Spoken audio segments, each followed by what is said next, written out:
तो half line भी कहते हैं। ये इसका एंड है और ये इसका एंड नहीं है क्योंकि ये आगे को मूव करती है। ये हमारे पास दूसरी रे है, इसको भी हाफ लाइन कहते हैं। ये इसका एंड है और ये इसका एंड नहीं है क्योंकि आगे को मूव करती है। अब हम इन दोनों के एंड को मिला देते हैं।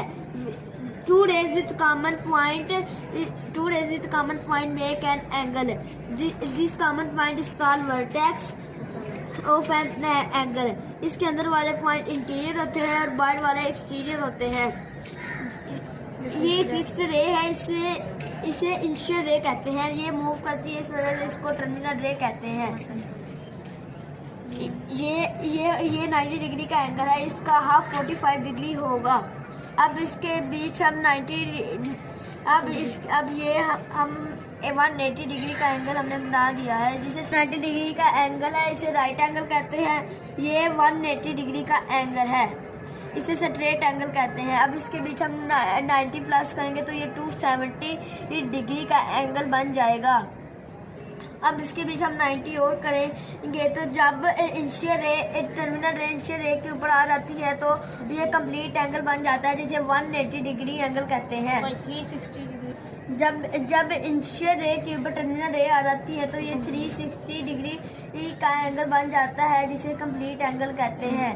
जब एंटी क्लॉकवाइज होता है तो इसे पॉजिटिव होता है, जब क्लॉकवाइज होता है तो नेगेटिव होता है। ये इंशियल रे है, ये टर्मिनल रे है। An angle which is less than 90 degree is called acute angle. An angle which is equal to 90 degree is called right angle. An angle which is less than 90 degree is called acute angle.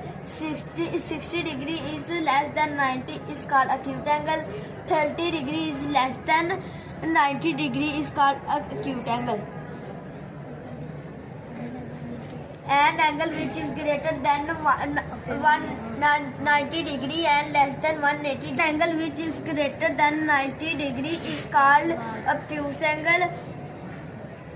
40 degree angle is 140 degree angle is called obtuse angle. An angle which is equal to 180 degree is called straight angle. An angle which is greater than 180 degree is called reflex angle. 270 degree angle is greater than 180 degree. 280 degree angle 280 degree. An angle which is greater than 180 degree and less than 360 degree is called reflex angle. 290 degree angle is called reflex angle. An angle which is equal to 360 degree is called complete angle.